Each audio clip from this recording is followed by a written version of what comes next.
네, 안녕하십니까. 필사의 필사 채널을 운영하고 있는 이선입니다. 오늘은 2025년 2월 27일 목요일 오후 4시 34분입니다. 오늘 목요일인데요. 왜 집에 이렇게 일찍 있어서 일찍 들어와서 촬영을 하고 있는지 설명을 좀 드려야 될 것 같습니다. 어제 일 때문에 문경, 제천을 이렇게 갔다 왔는데 이제 제천에서 물건을 싣고 오는 길에 이게 무슨 한식 뷔페집이 있어서 밥을 먹었어요. 7,000원 하던데. 근데 이거 먹고 나서 보니까 오는 길에 급격하게 피곤해지고 몸이 안 좋아지는 겁니다. 이게 그래서 뭔 일인가 싶어서, 원래는 당일 하차인데 그 다음날 아침, 그러니까 오늘 아침 하차할 수 있냐 얘기를 하고 가능하다고 해서 바로 들어와가지고 4시 정도에 들어왔나요? 그랬는데 바로 집에 와서 뻗어서 잤습니다. 몸이 너무 안 좋더라고요. 그래서 새벽 내내 잠을 자고 막 몸살인지 싶어서 새벽에는 생강차도 먹고 뭐 이랬는데, 새벽에 그러다가 설사 한번 쫙 했어요. 그래서 그러더니 배가 너무 안 좋은 거예요. 그래서 이게 장염인 것 같다. 증상이 이렇게 기운이 없고 한 거 보니 장염인 것 같다 싶어가지고 오늘 아침에 물건을 내리고 오전에 일찍 병원에 가서 약을 받고 약 먹고 또 자고 뭐 그러다가 간신히 오후에 밥을 먹고 나니까 조금 기운이 생겼어요. 이제 지금 보니까 얼굴은 괜찮은 것 같은데, 뭐 아무튼 그렇게 고생 하고 있습니다. 아직도 지금 이쪽 장 쪽이 좀 안 좋은 것 같긴 해요. 그래서 굉장히 힘든 상태인데, 사실은 지금도 좀 많이 힘이 들어서 차라리 그냥 누워서 자고 싶은 생각이 많은데 너무 많이 잤어요. 머리가 아플 정도로 잠을 잤기 때문에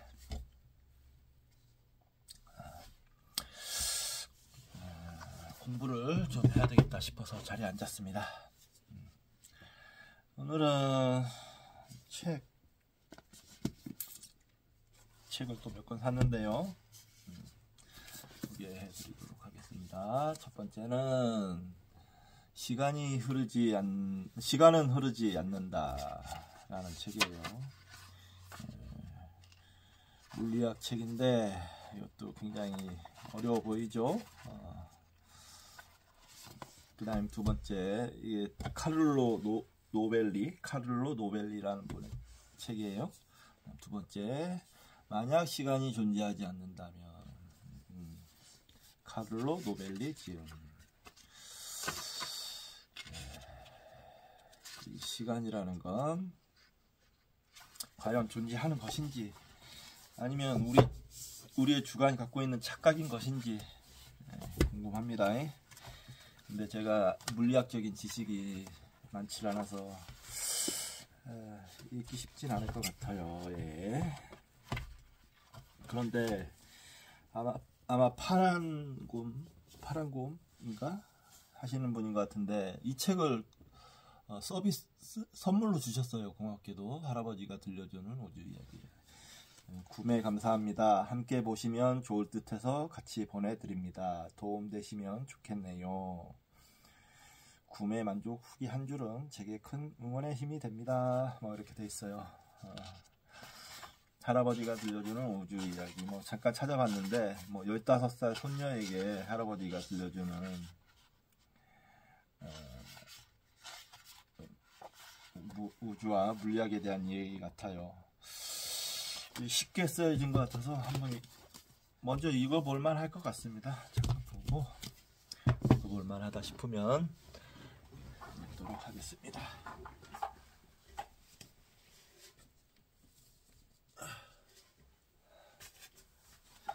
우리 정견이는 저 뒤에 있는데 보이시죠? 한참 까불다가 아빠가 저리 가!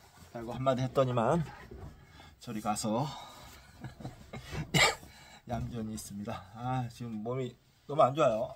목도 좀 가라앉았고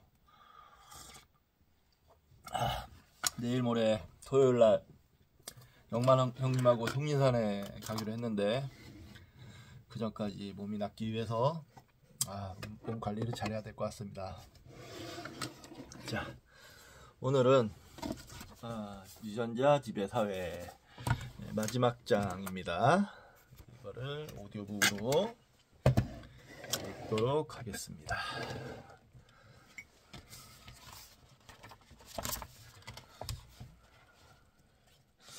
정겨인 녀석 저리 가라고 그랬더니 또 저리 가가지고 얌전히 있으니까 또 미안하네요. 왠지. 자, 유전자 지배사회 6장 종교. 인간은 태어나지 않는다.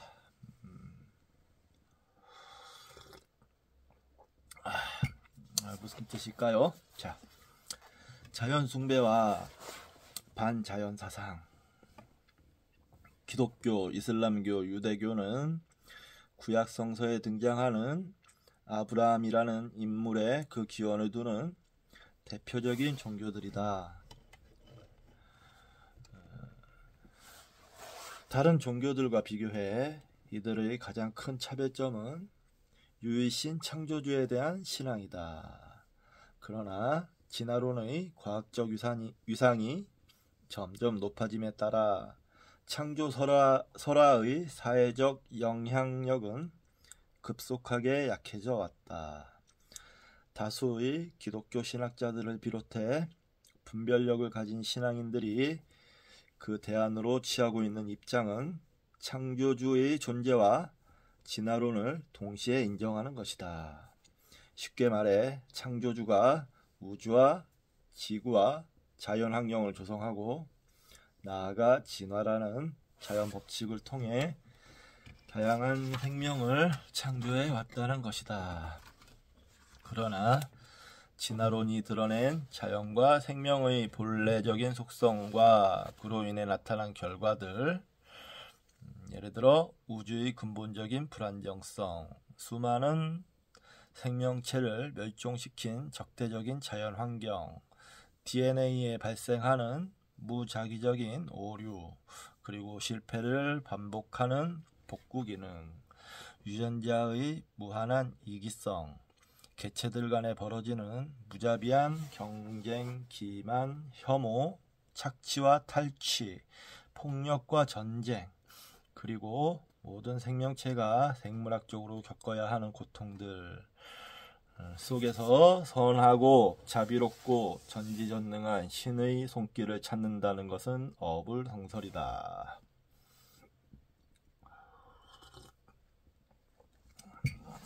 그렇죠. 지금 유해씨는 전지전능하고 선하고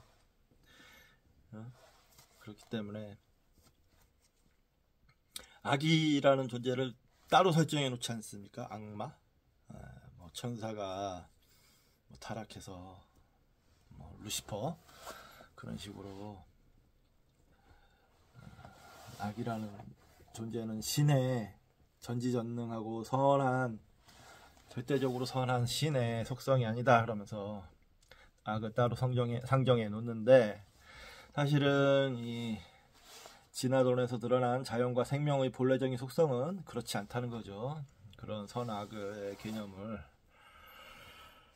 초월해서 있다는 겁니다. 게다가 진화론과 기존 교리 간의 충돌로 인해 발생하는 신학적 난제들도 골칫거리다. 기성 기독교의 핵심 교리는 신에 의해 창조된 인간이 타락하여 죄를 범하고 그 결과 모두가 죽을 수밖에 없게 않는데 이는 오직 예수를 믿음으로써만 구원받을 수 있다는 것이다.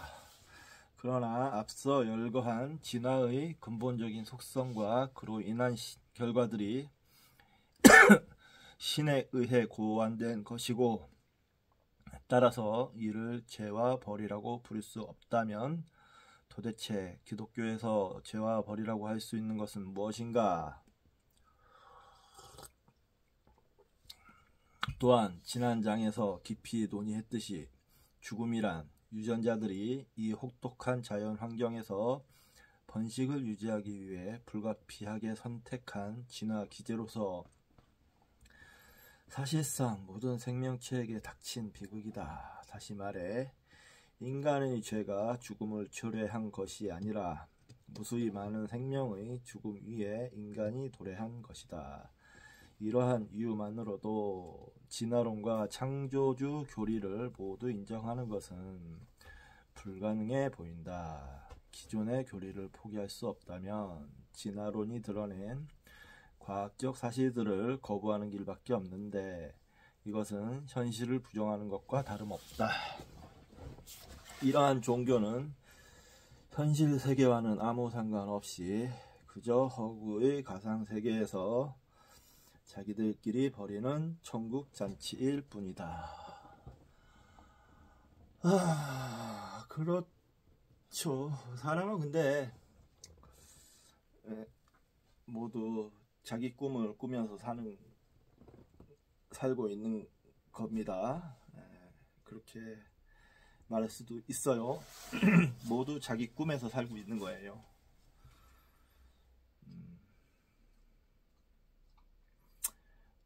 저는 긴 안목으로 봤을 때는 과학도 마찬가지로 과학의 꿈을 꾸고 있다고 생각합니다.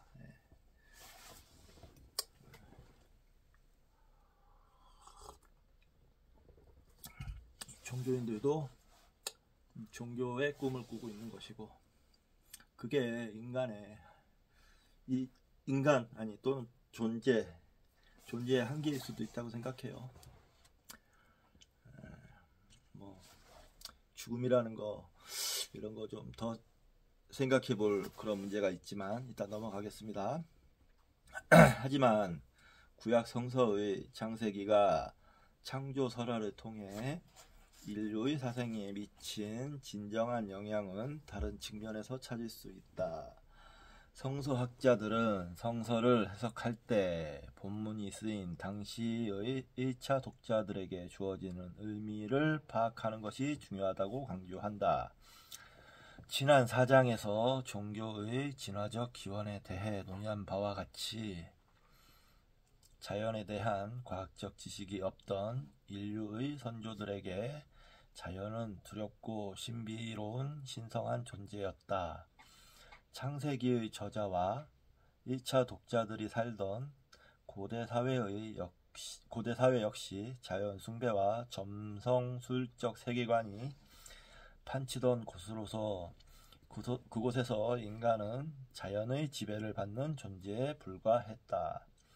그에 비해 성서의 창조 이야기는 자연이란 신의 일부가 아니라 창조주에 의해 만들어진 피조물일 뿐이며 인간 역시 피조물의 하나로서 그 세계의 일원이라는 전혀 새로운 세계관을 제시한다. 즉 창조 설화에 담긴 히브리적 세계관이 추구한 것은 바로 자연의 탈신성화라고 할 수 있다. 자연 자체는 신성을 지니고 있지 않으며 신은 자연과 구별될 뿐만 아니라 존재론적으로 그보다 우월하다. 심지어 인간은 신의 특별한 피조물로서 감히 자연을 정복하고 다스릴 권한까지 부여받는다.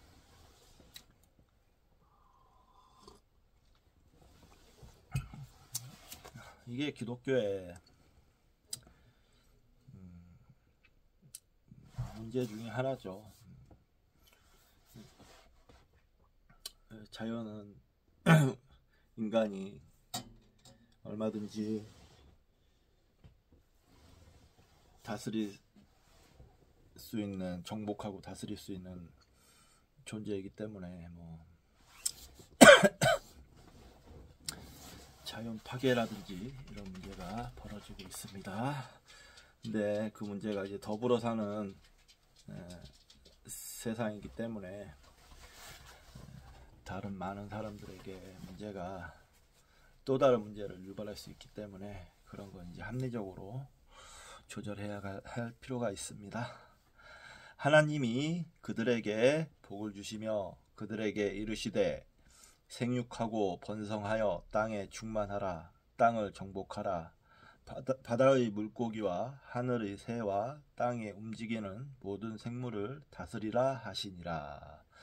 창세기 1장 28절. 창세기에 이런 내용이 있네요. 좀 굉장히 공격적이죠? 딱 듣기에도 공격적이에요. 이는 자연이라는 무시무시한 존재의 노예로 스스로를 종속시키던 결박의 사슬에서 인간을 해방했을 뿐 아니라 자연을 객관적 대상으로서 두려움 없이 있는 그대로 대면하고 탐구하며 활용하게 함으로써 오늘날의 자연과학을 추구할 수 있는 사상적 발판을 제공해 주었다. 그렇네요. 이런 부분은 인정해볼 수 있겠습니다. 인정할 수 있겠습니다. 자연과학을 추구할 수 있는 사상적 발판을 정복하려면 뭐 잘 알아야 되고 하니까요. 거기에서 이제 탐구정신이나 학문이 꽃피울 수 있는 거겠죠. 네. 창세기에 이어서 등장하는 구약 성서의 주된 이야기 중 하나는 아브라함의 후손인 히브리 민족이 이집트를 탈출해 지금의 팔레스타인에 해당하는 가나안 땅에 정착하는 과정이다. 이 과정에서 히브리 민족의 신인 야훼는 그 땅에 살던 정착민들을 하나도 남김없이 전멸시킬 것을 명령한다. 이러한 가나안 정복 서사가 역사적 사실이었는가? 실제로 당시 그곳에 살던 민족들은 누구였는가? 야훼가 정말 그토록 호전적이고 비도덕적인 신이었는가 하는 점들은 중요하지 않다. 이 이야기가 전하고자 하는 핵심은 자연 숭배를 거부하고 탈신성화하는 새로운 히브리적 세계관과 문화의 정착이 얼마나 중요한 문제인가 하는 점이다. 가나안 정착민들이 믿었다고 성서가 묘사하고 있는 대표적인 신은 바알이다. 바알은 다른 고대 농경 사회의 신들과 마찬가지로 농경지에 풍요를 가져다주는 신으로 여겨졌기 때문에 그와 관련된 자연 현상들, 즉 폭풍, 비, 태양 등으로 형상화되었고 천기를 주관하는 하늘의 신으로 섬겨졌다. 바알의 신전에서는 풍요와 번식을 상징하는 난잡한 성행위뿐 아니라 어린아이를 산채로 태워 제물로 바치는 인신공양까지 벌어졌다.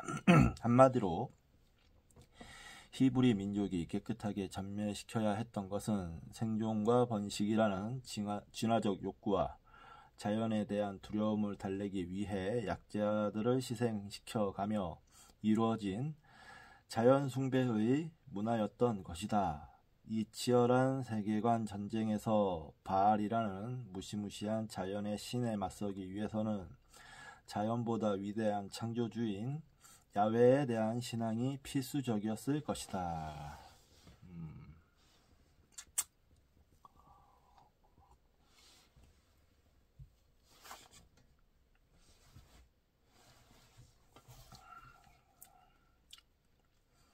또한 이들이 창조주 신앙을 유지하는 데는 야훼가 일으킨 기적에 대한 이야기가 중요한 역할을 했을 것이다. 자연이 신성시되는 세계에서는 자연현상 그 자체가 신들의 현현이었고 활동이었다. 그러나 자연을 창조한 조물주가 존재한다면 이러한 신은 자신의 뜻에 따라 얼마든지 자연의 법칙을 거스를 수 있어야 하며 그것은 바로 기적으로 나타나야 한다. 히브리 민족이 이집트를 탈출하는 이야기에서부터 바로 이 신들의 전쟁이 시작된다.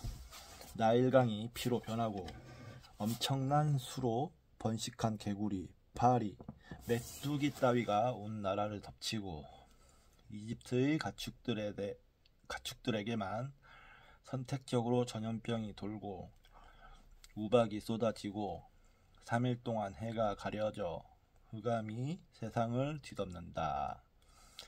그들의 지도자인 모세가 지팡이를 들자 홍해가 갈라지고 사막에서는 불기둥과 구름기둥이 나타나 백성들을 인도하며 날마다 만나라는 음식이 자연히 생겨난다. 한마디로 자연은 신이 아니며 야훼의 지배를 받는 대상일 뿐이다. 그러나 성서 전체에서 자연의 탈신성화를 가장 모범적으로 이해한 이는 다름 아닌 예수다. 그가 자연의 법칙을 깨뜨린 주된 목적은 사람들을 고통에서 해방시키는 것이었다. 예수는 자신의 사역을 시작할 때 구약성서 이사야의 내용을 인용하며 그것이 그가 이 땅에서 행할 사명임을 선포한다. 예수께서 그 자라나신 곳 나사렛에 이르사 안식일에 늘 하시던 대로 회당에 들어가사 성경을 읽으려고 서심해 선지자 이사야의 글을 들이거늘 책을 펴서 이렇게 기록한 데를 찾으시니 곧 주의 성령이 내게 임하셨으니 이는 가난한 자에게 복음을 전하게 하시려고 내게 기름을 부으시고 나를 보내사 포로된 자에게 자유를 눈먼 자에게 다시 보게 함을 전파하며 눌린 자를 자유롭게 하고 주의 은혜의 해를 전파하게 하심이라 하였더라. 책을 덮어 그 맡은 자에게 주시고 앉으시니 회당에 있는 자들이 다 주목하여 보더라. 이에 예수께서 그들에게 말씀하시되 이 글이 오늘 너희 귀에 응하였느니라 하시니 누가복음 4장 16절에서 21절. 근데 이 부분에서 누가복음이라고 나왔는데요. 누가복음은 역사적 사실을 기록했다고 보기 어렵습니다. 그래서 이 누가복음을 보고 역사적 예수가 실제로 존재해서 이렇게 얘기했다. 그러니까 예수는 이런 인물이다. 라고 말하기는 힘들어요. 이 저자가 오해하고 있습니다.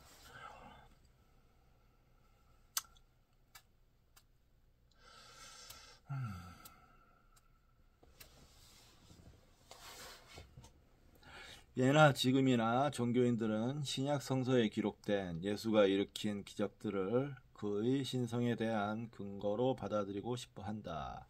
그러나 전능자로서의 신성을 과시할 만한 기적들은 오히려 구약 성서에 많이 등장한다. 이집트 탈출에서 보인 기적들도 그렇지만 성이 스스로 무너져 내리고 하늘에서 불이 내려와 사람들을 태워 죽이고 심지어 하늘의 해와 달이 멈추는 그야말로 엄청난 일들이 벌어진다. 예수의 신성을 주장하기 위해서였다면 이러한 극적인 기적들로 이야기를 만드는 것이 훨씬 효과적이었을 것이다. 하지만 오히려 신약 성서에 나타나는 예수의 기적은 철저하게 사람을 고치는 것에 집중되어 있다.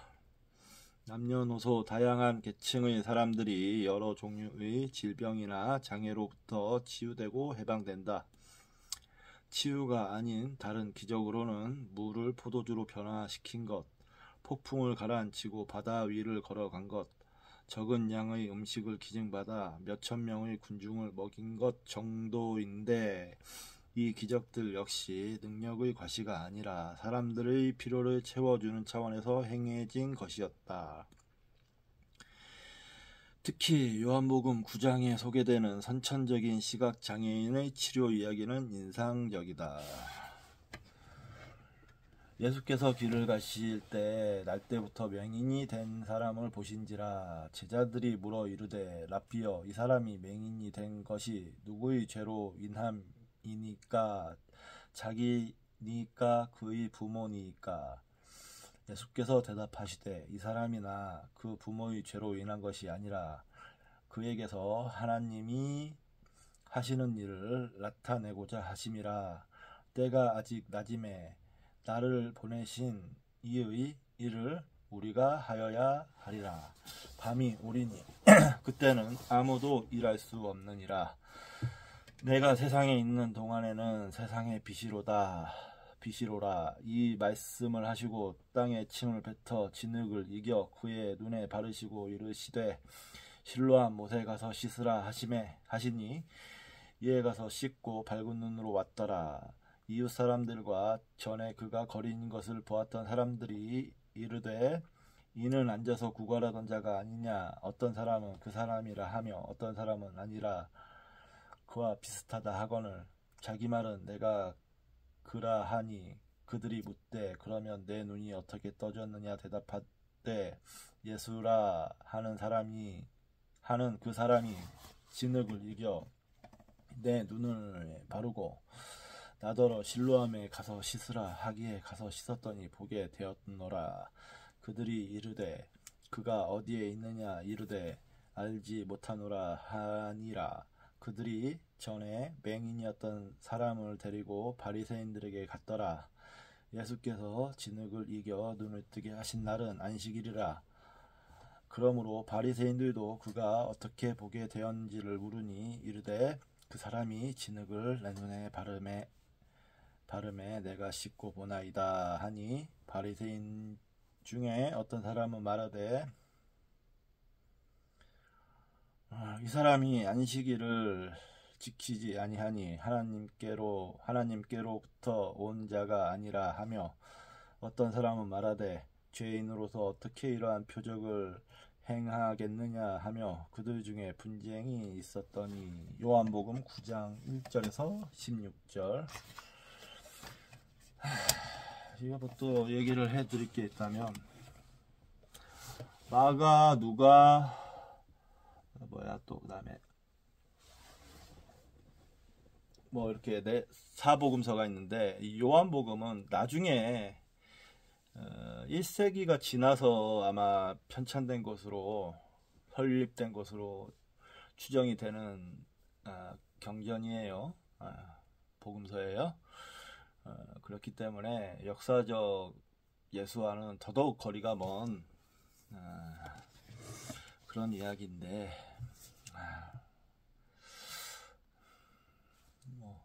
넘어가겠습니다. 지난 5장에서 지적했듯이 자연이 일으키는 여러 문제들에 대해 인간은 감히 자연을 탓하지 못하고 서로를 향해 삿대질을 하기에만 바쁘다. 특히 4장에서 언급했듯이 종교인들은 자연재해나 질병과 같은 문제들에 대해 죄라는 단어를 들먹이기를 좋아한다. 죄악이라는 이름으로 여전히 인간 스스로를 자연 앞에 제물로 바치고 있는 것이다.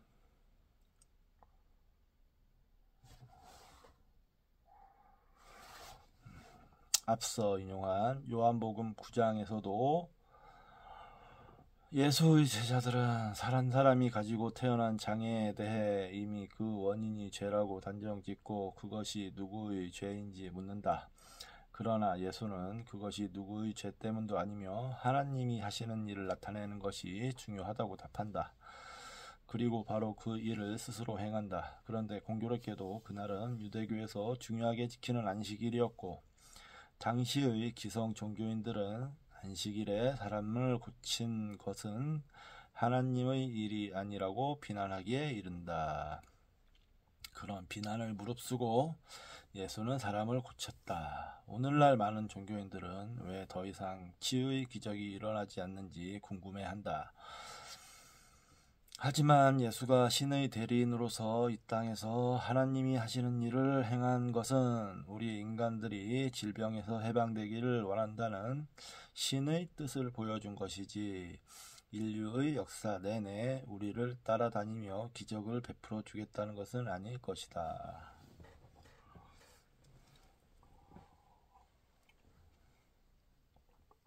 그러한 면에서 오늘날 하나님이 하시는 일은 안식일, 주일, 예배와 미사, 라마단과 같은 종교적 규례를 지키는 이들이 아니라 세계 곳곳의 병원과 연구소에서 환자를 돌보고 치유하거나 의학 기술을 개발하는 사람들에게서 일어나고 있을 것이다. 그러나 이러니 저러니 해도 자연으로부터 궁극적인 해방은 죽음을 극복하는 것이다. 그것이 예수의 부활이 상징하는 진정한 의미일 것이고 의학이 추구하는 궁극적인 목적일 것이다. 예수의 부활에 대해 많은 기독교인들이 그들의 역사적 사실성에 목을 매지만 예수의 이야기를 관통하는 진정한 핵심은 이 세상에서 하나님이 하시는 일은 바로 자연으로부터의 인간 해방이며 그 끝에 죽음의 정복이 있다는 것이다.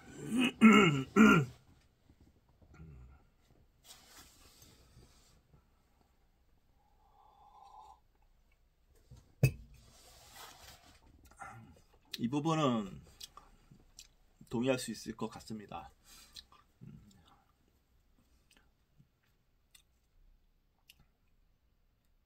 모든 종교는 결국에는 죽음의 극복을 그 목표로 하는 것 같아요.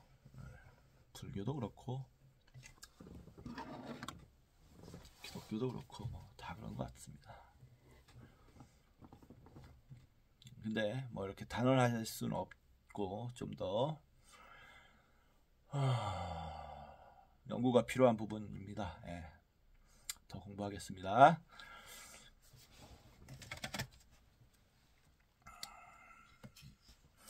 죽음이라는 것이 항상 우리 존재에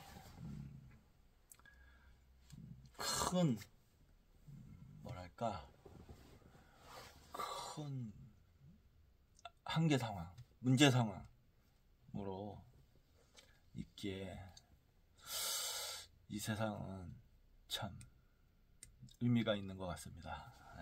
아마 죽음이 없고 영원히 있다면 모든 것은 의미를 상실해버리지 않을까요? 모든 것이 완벽하다면 그것 또한 의미를 모든 것이 완벽하다면 모든 것이 또한 의미를 상실하지 않을까요?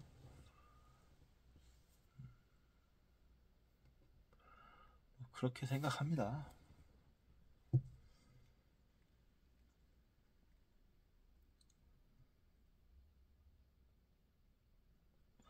영원도 없고 완벽도 없고 절대도 없고 모든 것이 절대적이면 그것 또한 의미를 상실하겠죠.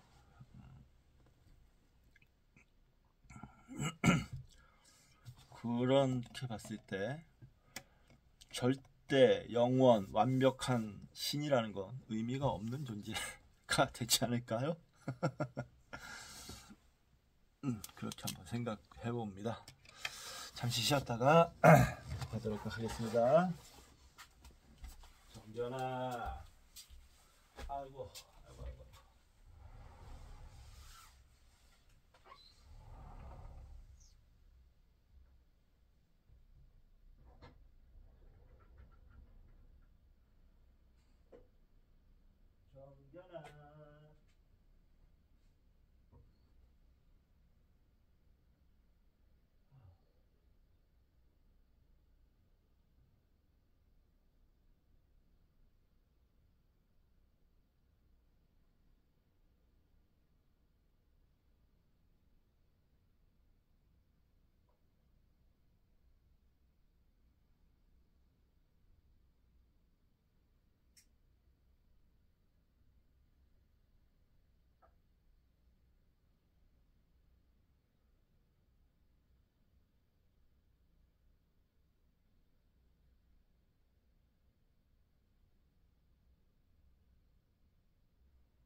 계속 읽도록 하겠습니다.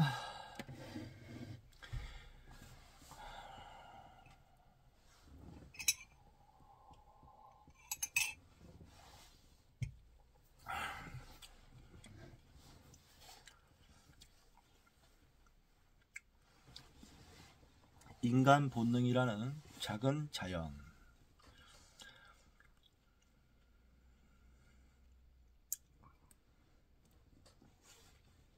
그러나 자연 탈신성화의 오랜 역사에도 불구하고 인간에 대한 경애와 숭배의 본능은 인간의 본성 안에 끈질기게 남아있다. 현대사회에서 자연을 종교적으로 숭배하는 사람을 찾아보기는 어렵지만 대부분 인간은 무의식적으로 자연을 아름답고 경이롭고 신비로우며 숭고한 것으로 여긴다. 심지어 어떤 이들은 노화와 죽음조차 극복해야 하는 대상이 아니라 인간이 품고 받아들여야 하는 아름답고 고귀한 것으로 미화한다. 특히 현대인들은 자신들이 문명의 보호막 아래 운신 속 화초라는 사실을 망각하며 살아간다. 자연을 감상하고 누릴 수 있는 것은 어디까지나 문명의 통제 안에서나 가능하다는 사실 말이다. 누군가 모든 문명의 산물을 뒤로하고 날것의 자연 속으로 들어간다면 고작 몇 시간 만에 그 사실을 피부로 깨닫고 불과 며칠 만에 자연을 저주하며 비참한 죽음을 맞이할 것이다. 그렇겠죠. 미국의 과학사학자인 로레인 데스턴이 그녀의 저서 도덕을 왜 자연에서 찾는가에서 지적했듯이 여러 다른 시기와 문화 속에 살았고 살고 있는 많은 이들이 공통적으로 자연으로부터 질서를 찾고 그 질서를 인간 사회에 적용함으로써 도덕적 규범을 이끌어내려고 했으며 지금도 그렇게 하고 있다. 이에 대한 사회과학적인 논의는 데스턴의 저서에서 상세하게 다루어진다. 반면 그것의 생물학적 근원에 대해 우리는 지난 4장에서 보수주의와 관련해 나타나는 체제 정당화와 자연 신격화라는 차원에서 살펴보았다. 자연이라는 체제를 정당화할 뿐만 아니라 신격화하는 경향은 진화 과정을 통해 인간 본성의 뿌리에 심어진 본능이며 이는 인간 진화의 과거 상태를 보여주는 보수주의에서 보다 잘 드러난다. 자연의 탈신성화는 자연과학이 태동하는 토대가 되었다. 자연과학자들은 개인적으로 자연에 대한 호기심을 연구 동기로 삼을 수 있지만 그들의 사회적 책무는 자연을 고발하는 것이어야지 자연을 찬미하는 것이어서는 안 된다. 하지만 역설적으로 자연을 연구하는 직업의 특성상 과학자들은 오히려 자연에 대한 경외심을 품기도 한다. 양자역학의 확률적 불확실성에 대해 신은 주사위 놀이를 하지 않는다라고 불평한 아인슈타인의 말이나 외계 생명체의 존재를 기대하며 이 우주에서 지구에만 생명체가 존재한다면 엄청난 공간의 낭비다라고 한 칼 세이건의 말에는 이 우주에 질서와 목적이 있어야 한다는 당위에 대한 인식이 깔려 있다. 2장에서 언급한 제.인구다를 비롯한 초창기 침팬치 연구자들 중 일부는 자연 상태에서의 인간의 본성이 평화주의자였다는 것을 야생의 침팬지들에게 확인하고 싶어 했다. 인간 게놈 프로젝트를 이끈 저명한 유전학자이자 독실한 기독교 신자인 프랜시스 콜린스는 인간의 유전체를 일컫는 표현으로 자신의 책 제목을 신의 언어라고 지었다. 진화 생물학자들 중에는 에드워드 윌슨과 리처드 루원틴을 예로 들 수 있다.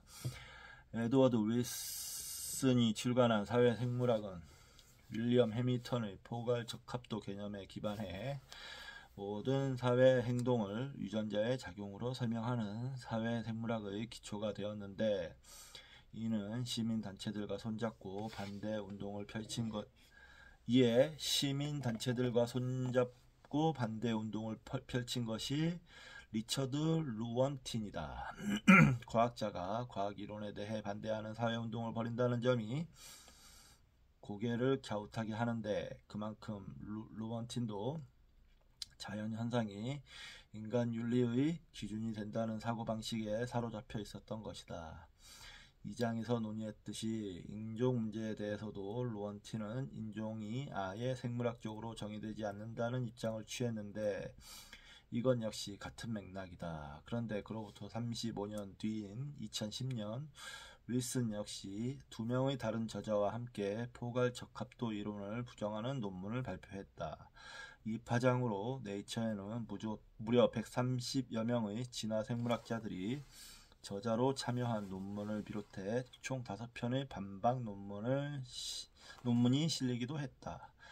이와 같은 학계의 반발에도 불구하고 2012년에 출간된 지구의 정복자에서 윌슨은 유전자가 아니라 집단의 형질이 유전될 수 있으며 서로 협동하는 이타적 집단이 살아남는 데 유리하다는 집단 선택론을 지지하는 입장을 표명하고야 말았다.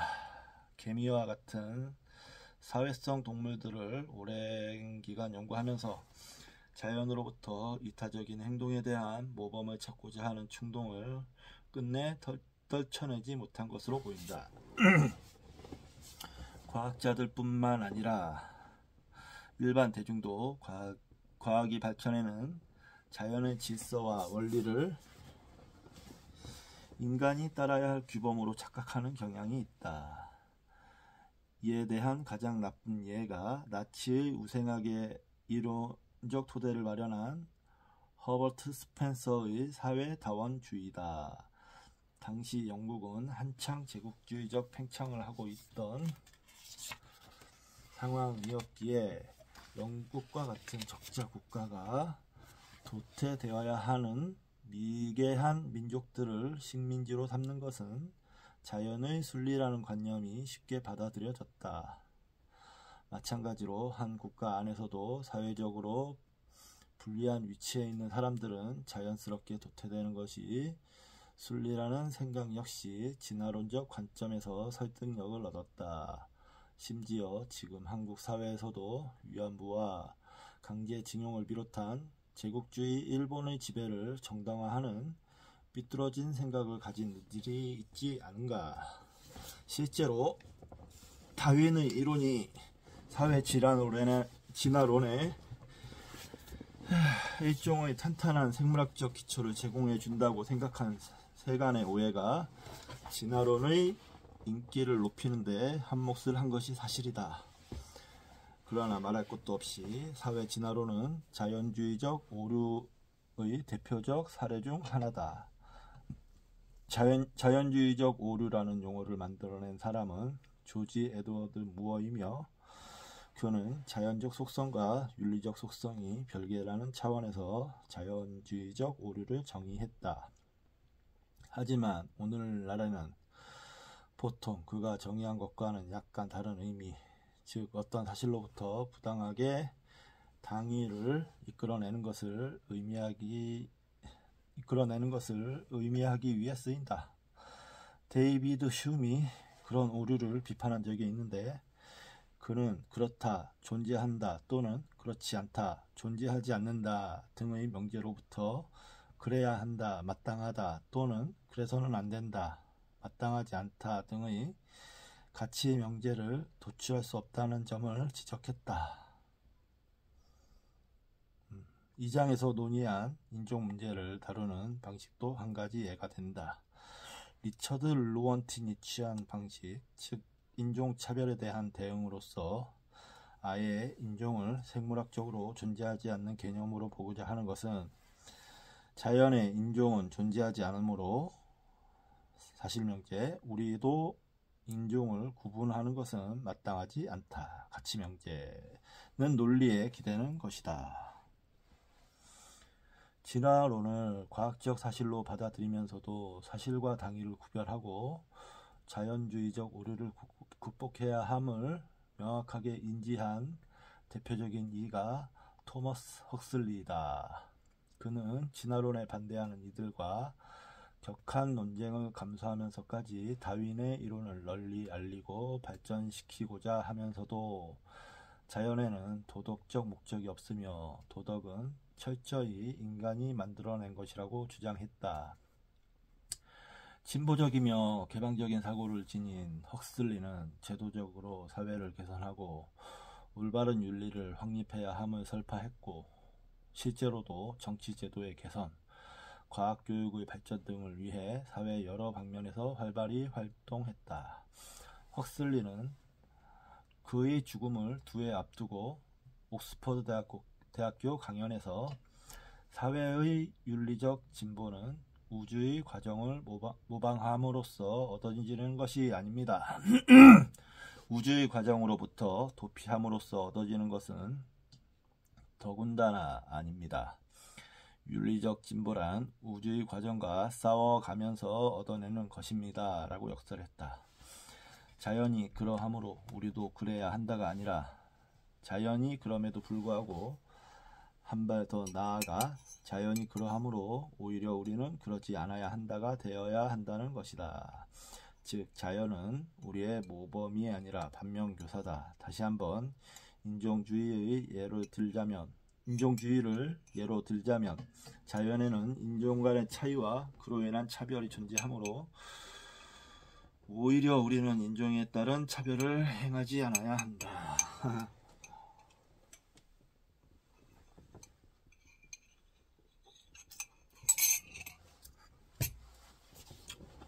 이런 것이 발상, 인식의 도약이죠. 좋은 말입니다.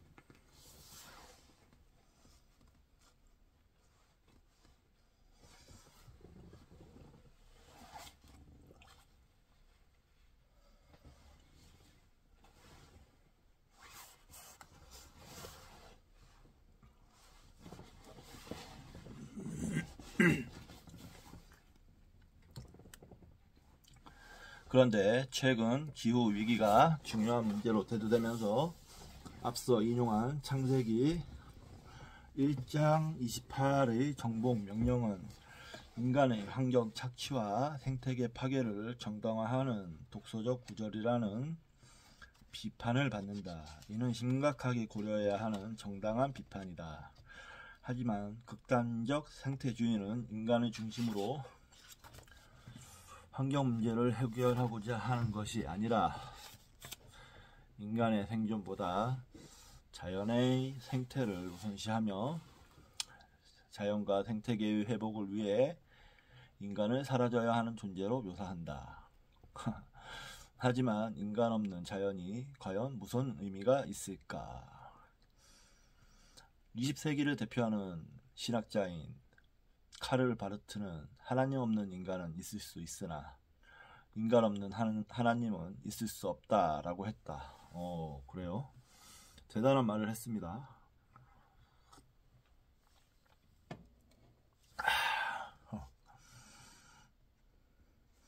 우주에 대해 사유하고 의미를 부여하는 존재 없이 그저 거기에 있는 우주는 무한한 공허의 공간일 뿐이다. 대단한 말을 했네요. 대표적인 신학 카를 바르트가 하나님 없는 인간은 있을 수 있으나 인간 없는 하나님은 있을 수 없다. 이런 걸 보면 신학도 많이 발전하고 있는 것 같습니다. 지난 4장의 말미에서 지적했듯이 진보 진영의 사람들은 자연을 인간보다 약하고 착취받는 대상으로 바라보는 측면에서 환경이나 생태 문제에 관심을 기울이는 경우가 많은데 이는 자칫 극단적 생태주의로 치달을 수 있다. 보수주의자들은 어떨까?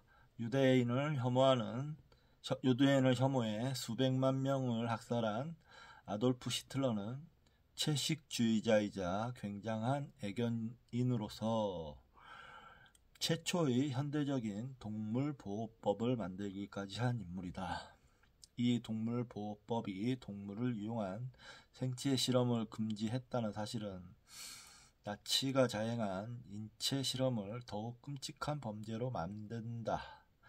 미국에서 설문조사와 암묵적 연합검사를 통해 연구한 결과에 따르면 보수적인 사람들은 고양이에 비해 개를 선호하는데 이는 법과 질서를 중시하는 그들의 권위주의적 경향과 강한 연관성을 보였다.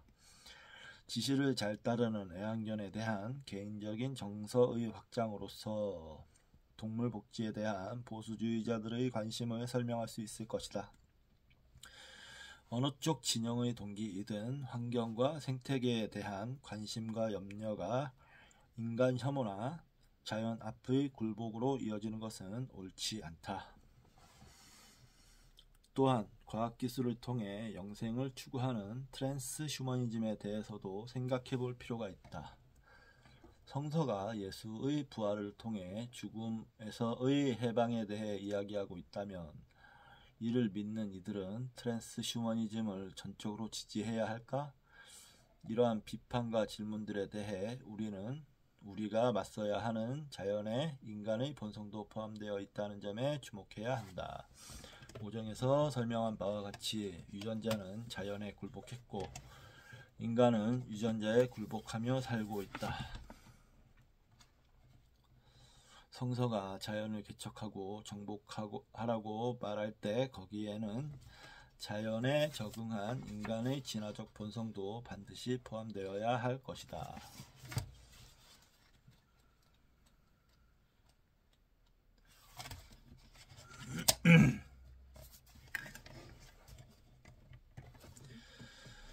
자, 솔로몬의 영광, 신이 된 시장.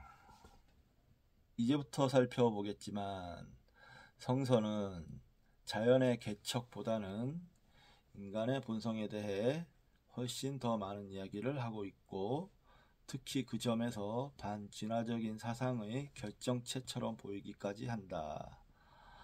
여기서 반진화적이란 보수 기독교인들처럼 진화론에 반대한다는 것이 아니라 자연에 의해 생겨난 인간의 모든 진화적 속성에 저항하고 그것들을 극복할 것을 주장한다는 뜻이다. 그 중에서도 3장에서 논의한 경제는 성서에서 상당히 많은 부분을 할애하고 있는 영역이다. 먼저 누가복음 12장과 마태복음 6장에 등장하는 무엇을 먹을까, 무엇을 입을까 염려하지 말라라는 상당히 자주 인용되는 구절이 있다. 그러므로 내가 너희에게 이르노니 너희 목숨을 위하여 무엇을 먹을까, 몸을 위하여 무엇을 입을까 염려하지 말라.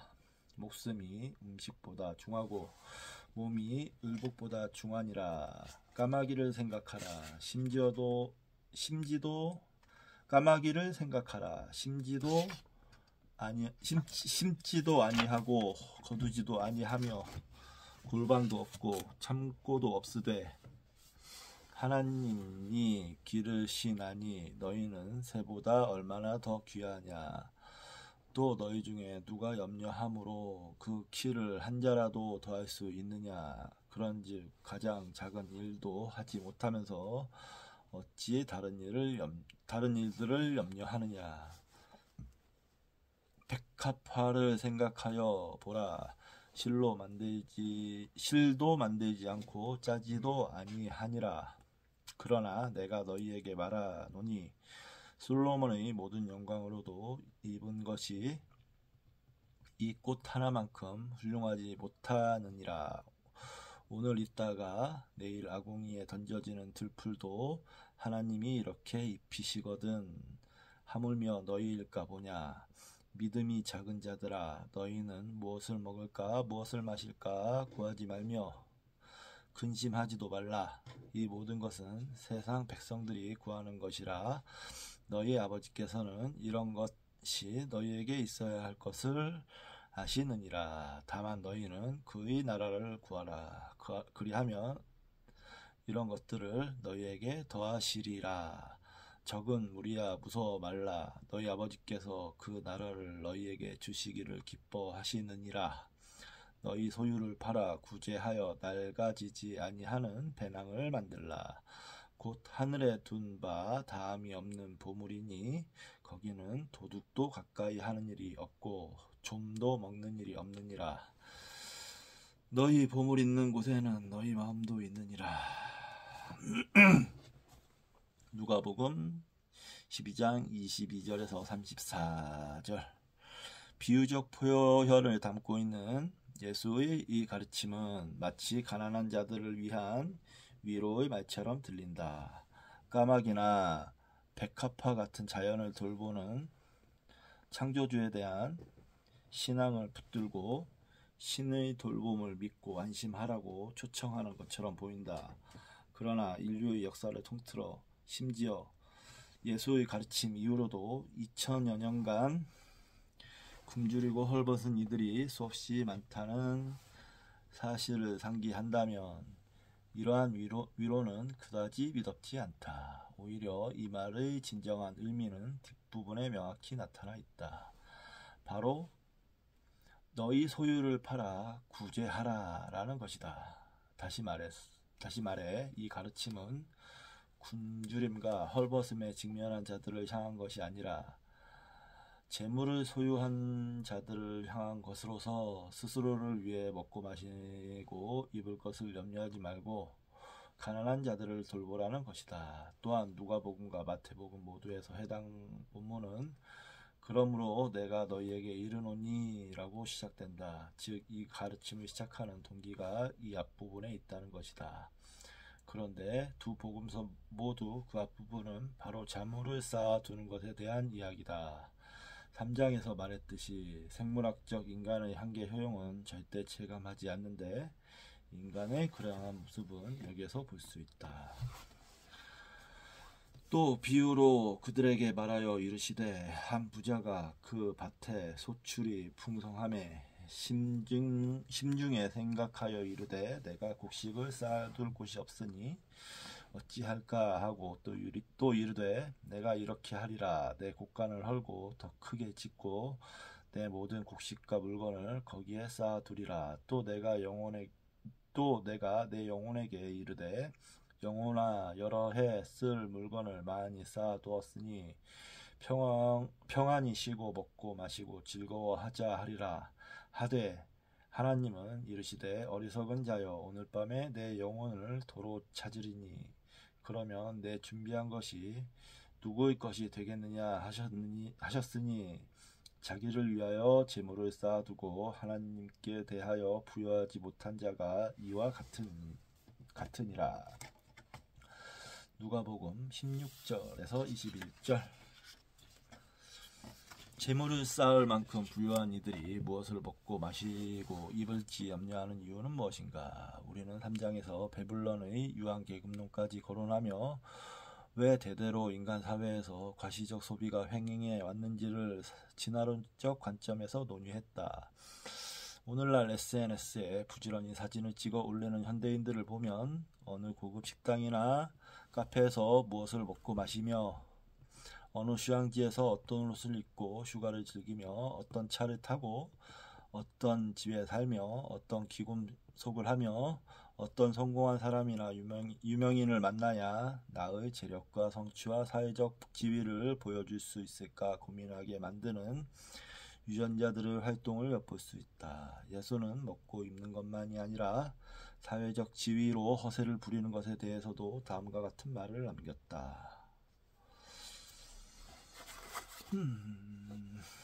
청함을 받는 사람들이 높은 자리 택함을 보시고 그들에게 비유로 말씀하여 이르시되 내가 누구에게 혼인잔치에 청함을 받았을 때 높은 자리에 앉지 말라.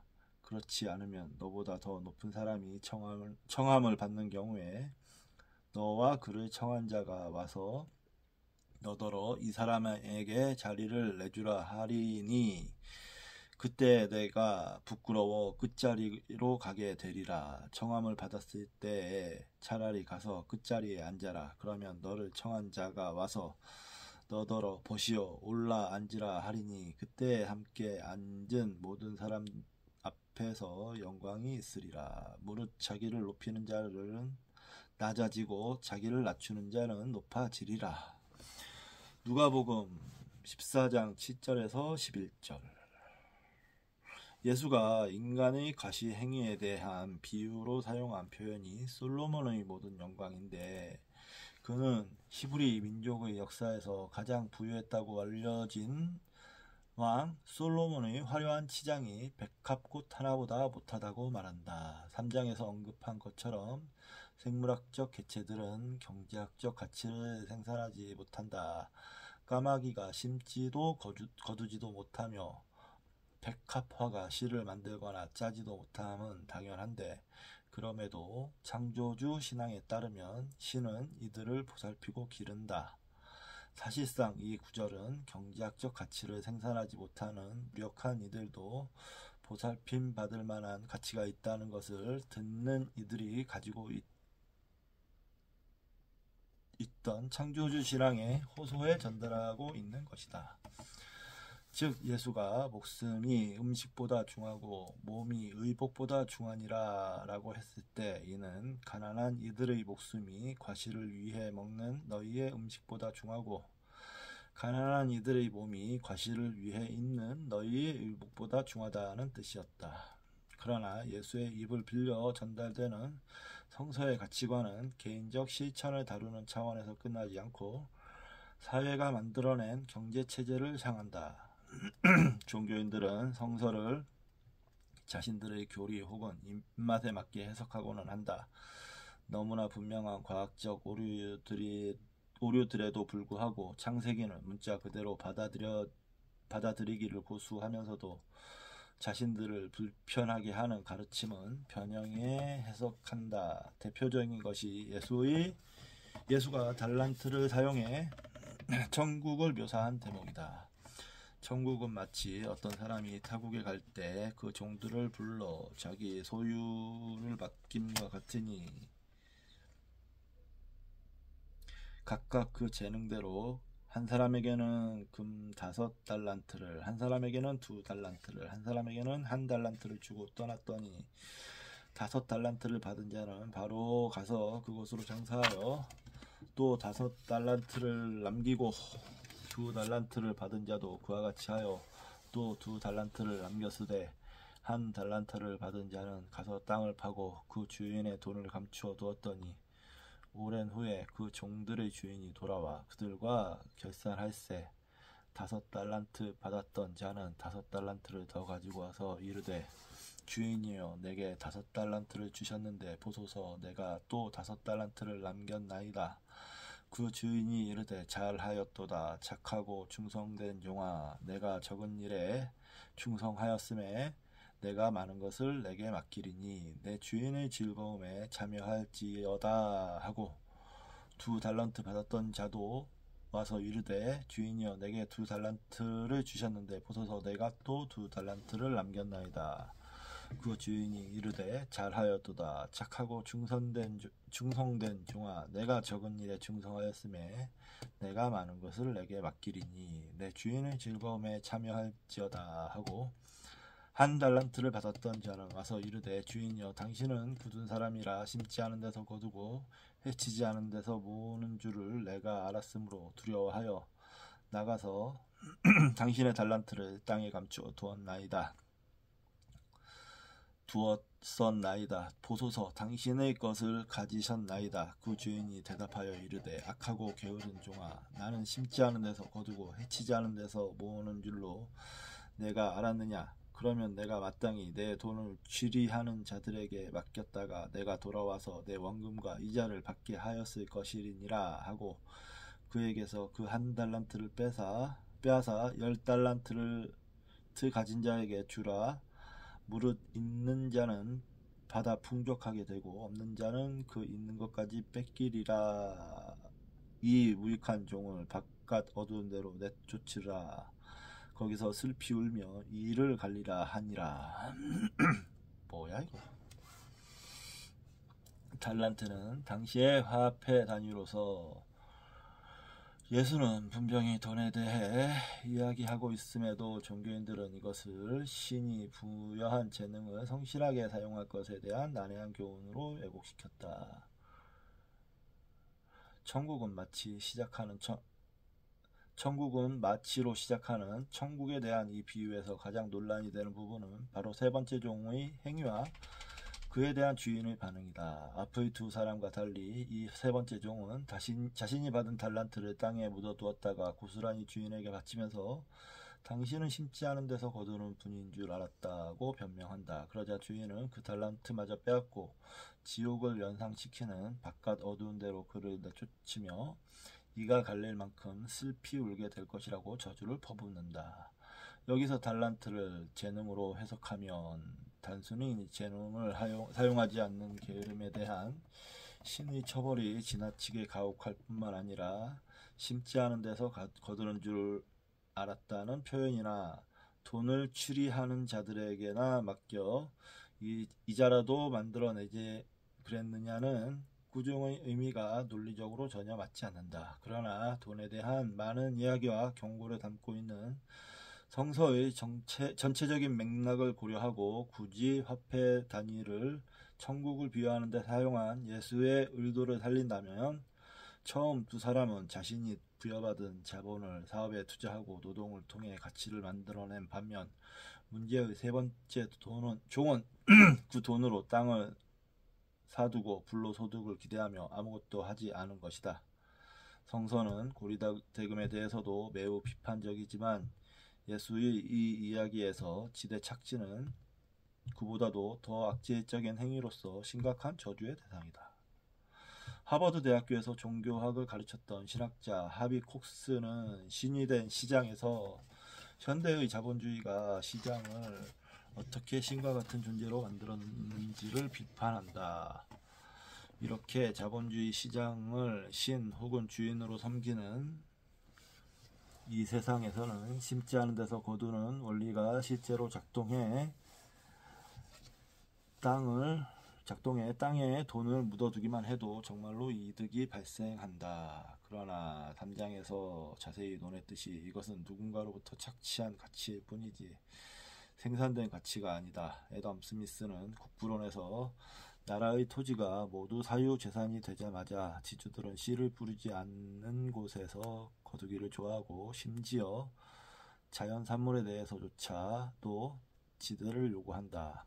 숲의 복제들, 들의 풀들, 그리고 그 토지가 공유지였을 때는 노동자가 그것을 모으는 비용만 치렀던 땅의 모든 자연적 열매들조차도 그 위에 추가적인 가격이 매겨진다라고 비판했다. 예수의 비유에 나오는 심지 않은 데서 거두는 일과 애덤 스미스가 말한 씨를 뿌리지 않는 곳에서 거두는 일의 정확한 대꾸는 우연의 이치일까? 신이 된 시장에서 콕스는 흔히 경제학의 아버지라고 일컬어지는 애덤 스미스가 현대 주류 경제학의 관점에서 보면 경제학의 창시자가 아니라 오히려 신학자에 가까웠다고 이야기한다. 자유시장 신봉자들은 애덤 스미스가 말한 보이지 않는 손을 자신들의 이데올로기를 위해 도용했지만 국부론의 토대가 된 그의 전작 도덕 감정론에 나타난 도덕 철학자로서의 그의 진정한 경제 사상은 결코 그러한 시장 만능주의를 지지하지 않았다는 것이다. 애덤 스미스가 예수의 이 비유를 정확히 어떻게 받아들였는지는 알 수 없으나 땅에 돈을 묻어두었다고 어떤 이득이나 가치가 발생하지 않는다는 지극히 당연한 말이 당연하게 여겨지는 곳이 바로 예수가 말하는 천국이라는 점에는 분명 동의했을 것이다. 예수의 달란트 비유에 따르면 그곳은 심지 않은 데서 거두는 지주들, 오늘날 다양한 방식으로 지대 착취를 행하는 이들이 슬피 울며 이를 갈게 되는 곳이다. 땅에 대한 성서의 관점은 단지 땅을 차지하고 앉아 지대를 착취하는 지주들에 대한 비판에서 끝나지 않는다. 그보다 훨씬 혁신적이다. 구약 성서에서 기록된 시년은 안식년이 7차례나 지나고 50년마다 돌아오는데 이 해가 되면 한시적으로 매매되었던 모든 땅은 원래의 소유주에게 돌아가도록 했다. 그렇다면 원래의 소유주는 어떻게 정해졌을까? 앞서 설명했듯이 히브리 민족은 이집트를 탈출하고 가나안 땅에 당도해 그곳의 자연 숭배 문화를 폐기하고 거기에 정착했는데 이 과정에서 땅은 야훼의 명령에 따라 공정하게 분배된 것이다. 이렇게 분배된 땅은 사정에 따라 일시적으로 다른 이에게 대여할 수는 있지만 영구적인 소유는 바뀌지 않는다. 이로써 기본적으로 토지의 사유화와 상품화는 금지되며 토지에 대한 투기도 이루어질 수 없다. 시년이 되면 어차피 원래의 주인에게 소유권이 돌아가므로 땅의 가치가 시년까지 그 땅에 투자해 생산할 수 있는 가치를 넘어서는 수준으로 책정되지 않기 때문이다. 3장에서 이야기한 것처럼 헨리 조지는 1800년대 후반에 그에 져서 진보와 빈곤과 사회 문제의 경제학에서 토지의 사회화 문제와 개혁의 필요성을 역설한 바 있는데 그보다도 훨씬 앞서 기록된 한 소수 민족의 경전에 이러한 제도가 제시되어 있다는 것이 놀랍다. 같은 3장에서 예로 들었던 구글이나 23andMe와 같은 회사들에게 시년의 규정을 적용한다면 그들이 선점한 검색 공간이라는 땅, 유전자 검사 서비스라는 땅에서 정당한 부분의 이득만을 취한 후 나머지는 공공의 이익을 위해 사용하도록 환원해야 할 것이다. 미치겠네.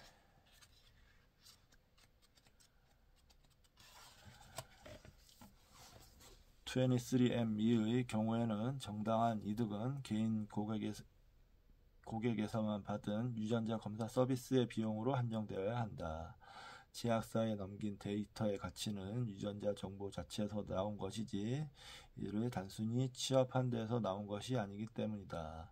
이러한 데이터의 생산은 질병의 진단과 치료라는 공공의 목적을 위해 과학계에서 이미 해오던 작업이다. 와, 미치겠습니다. 지금 이게 유전자 지배 사회, 아니 이게 유전자에 대한 얘기는 안 하고 뭔 경제니 뭐 참 이렇게 책 이렇게 쓰면 안 되는데 이런 거는 독자를 우롱하는 행위입니다. 이런 식의 전개는.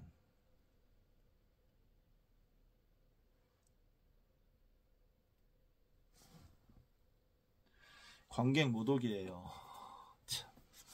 그래도 읽어보겠습니다. 착취의 생물학적 배경에 대해서도 역시 3장에서 다루었다. 거기서 지적했듯이 생물학적 개체들은 경제학적 가치를 생산하지 못하며 다만 주어진 자원을 놓고 소비 경쟁을 벌일 뿐이다. 이 경쟁의 목적은 분명하다. 다른 개체들보다 더 잘 생존하고 더 성공적으로 번식하는 것이다. 그런데 우리가 사는 자연에는 매우 한정된 자원만이 가용하므로 이 소비 경쟁은 누군가의 성공이 누군가의 실패를 의미하는 착취 기반의 제로섬 게임이 된다. 이것을 멈추는 유일한 방법은 집단 전체의 자원의 양에 따라 자기 이익을 조절하고 자신의 포괄 적합도 계산에 포함되지 않는 비혈연 개체들도 돌볼 줄 아는 변이들이 많이 있는 집단이 자연으로부터 우호적 선택을 받는 것인데 불행히도 에드워드 윌슨과 같은 선량한 과학자들이 소망했던 이러한 집단 선택에 의한 진화는 불가능하다. 자연 선택의 대상은 집단이 아닌 개체이기 때문이다. 이게 이러면 안 됩니다. 유전자와 종교라는 챕터를 놓고 경제, 그리고 역사, 이거에 치중해가지고 자기의 멘트만 쭉 달고 있는데, 이러면 안 돼요. 아주 좋지 않습니다. 천국은 마치 품꾼을 얻어 포도원에 들여보내려고 이른 아침에 나간 집주인과 같으니 그가 하루 한 데나리온씩 품꾼들과 약속하여 포도원에 들여보내고 또 제3시에 나가보니 장터에 놀고 서 있는 사람들이 또 있는지라. 그들에게 이르되 너희도 포도원에 들어가라. 내가 너희에게 상당하게 주리라 하니 그들이 가고 제6시와 제9시에 또 나가 그와 같이 하고 제11시에도 나가 보니 서 있는 사람들이 또 있는지라. 이르되 너희는 어찌하여 종일토록 놀고 여기 서 있느냐. 이르되 우리를 품꾼으로 쓰는 이가 없음이니라. 이르되 너희도 포도원에 들어가라 하리니라.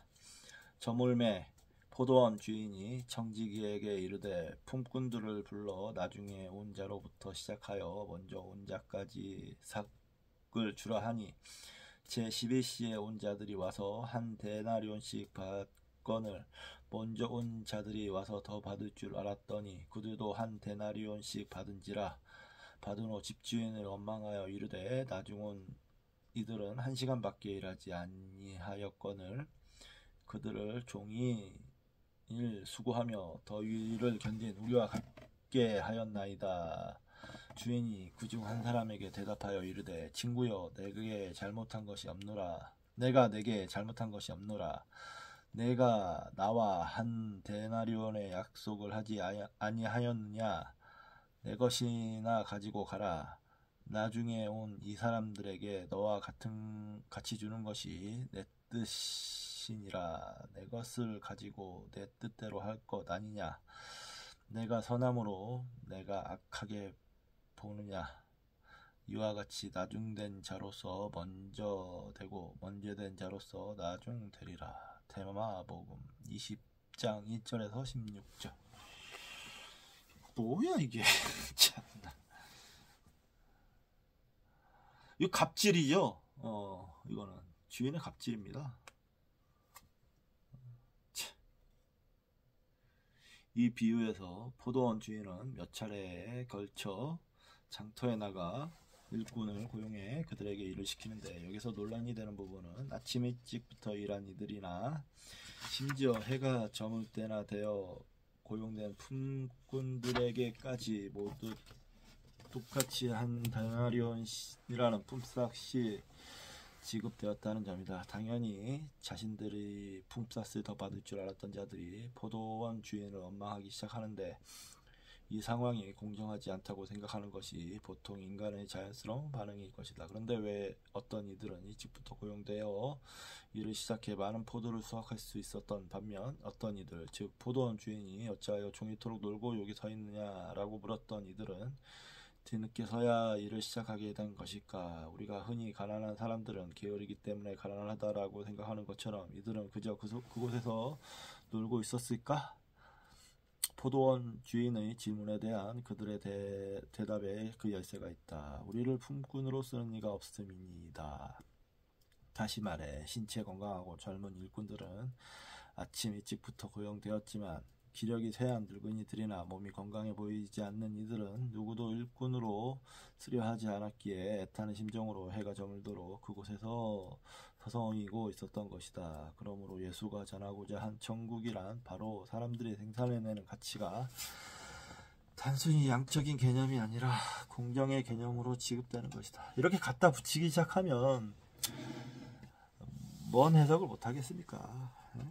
아니 그럼 애초에 뭐 좀 사람들을 도와주고 싶었다고 한다면 이 주인이 그 주변에 널리 알려가지고 와서 일해라 라고 광고를 했으면 됐잖아요.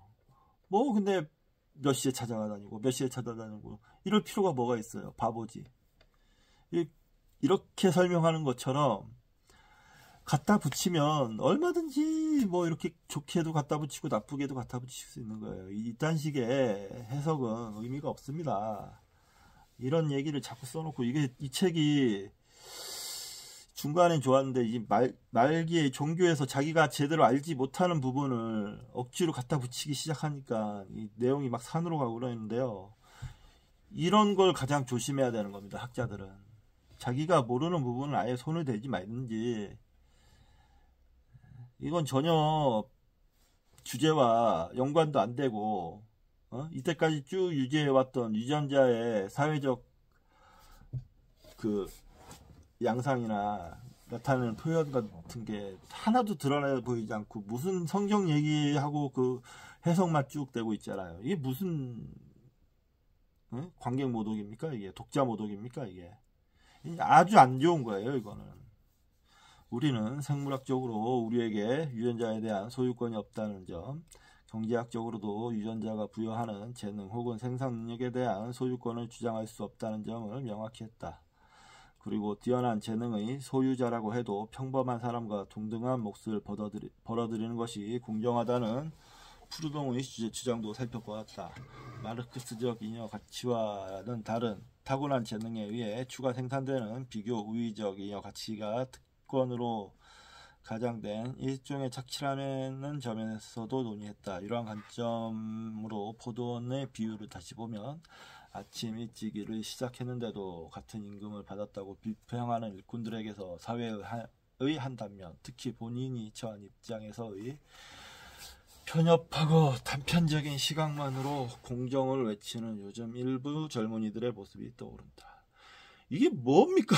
왜 갑자기 일부 젊은이들을 비판을 해요? 아, 참 진짜 화나게 하네. 이 책을 잘못 선택한 것 같습니다. 그 점 인정하고요. 그 후에 안식일에 치유를 행한 예수의 또 다른 이야기에서도 성서가 말하고자 하는 공정의 모습을 찾아볼 수 있다. 그 후에 유대인의 명절이 되어 예수께서 예루살렘에 올라가시니라. 이것도 이런 성경체 이런 문자들도 고쳐야 됩니다. 현대의 문자로. 뭐 원래 성경은 또 어떤 모습이었을까요? 원래 성경대로 하죠. 그러면 번역도 하지 말고 이렇게 옛날 문체를 계속 고수하는 것도 병입니다. 병. 무슨 신성함이 있다고 착각을 하는 거죠. 짜증 날 뿐인데요. 예루살렘에 있는 양문 곁에 우리말로 베데스다라 하는 못이 있는데 거기 행각 5이 있고 그 안에 많은 병자, 맹인, 다리 저는 사람, 혈기 마른 사람들이 누워 물의 움직임을 기다리니 이는 천사가 가끔 못에 내려와 물을 움직이게 하는데 움직인 후에 먼저 들어가는 자는 어떤 병에 걸렸든지 낫게 되밀어라. 거기 38폐 된 병자가 있더라. 예수께서 그 누운 것을 보시고 병이 벌써 오래된 줄 아시고 이르시되 내가 낫고자 하느냐. 병자가 대답하되 주여 물이 움직일 때에 나를 못에 넣어주는 사람이 없어. 내가 가는 동안에 다른 사람이 먼저 내려가나이다. 예수께서 이르시되 일어나 내 자리를 들고 걸어가라 하시니 그 사람이 곧 나아서 자리를 들고 가니라. 이날은 안식일이니 유대인들이 병 나은 사람에게 이르되 안식일인데 내가 자리를 들고 가는 것이 옳지 아니하니라. 요한복음 5절 1에서 10절까지입니다. 자비의 집이라는 뜻을 지닌 베데스다라는 곳은 연못이라고 묘사되어 있지만 사실은 물 저장고였던 것으로 보인다. 또한 천사라고 쓰여 있지만 실제로 사람들이 믿었던 것은 그리스 신화에 등장하는 의술의 신 에피클리피우스였을 것이다. 그런데 이 전설 속에서 이해할 수 없는 것은 가끔씩 이 의술의 신이 나타나 자비를 베풀 때 오직 가장 먼저 뛰어드는 사람만이 치유를 받는다는 점이다. 그러나 다리를 사용하지 못하는 장애인은 그 경쟁에서 뒤처질 수밖에 없다.